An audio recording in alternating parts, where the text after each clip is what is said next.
Hi guys, welcome back to my channel. 3 కేజీల గడ్డి చేప పులుసుని అయితే పెడుతున్నాను.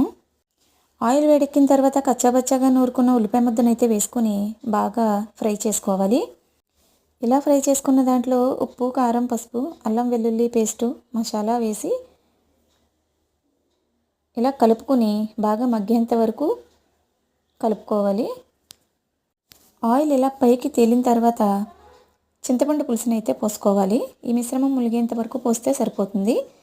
ఇప్పుడు కొంచెం కరివేపాకు, పచ్చిమిర్చి, టమాటా పీసెస్ వేసుకొని ఈ పులుసుని అయితే బాగా ఉడకనివ్వాలి. కొంచెం కొత్తిమీర కూడా వేసుకొని బాగా ఉడకనివ్వాలి. ఈ ఉడికిన దాంట్లో చేప ముక్కలు వేసుకొని కొత్తిమీర వేసి మరి కొంచెం ఉడకబెట్టుకోవాలి. ఇలా ఉడికిన దాంట్లో కొత్తిమీర వేసుకోవాలి. ఫ్రై చూసారా ఎంత బాగుందో.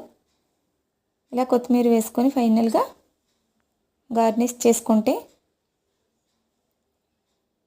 చాలా బాగుంటుంది.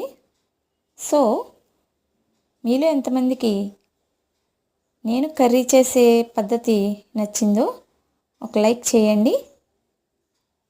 Okay, bye friends.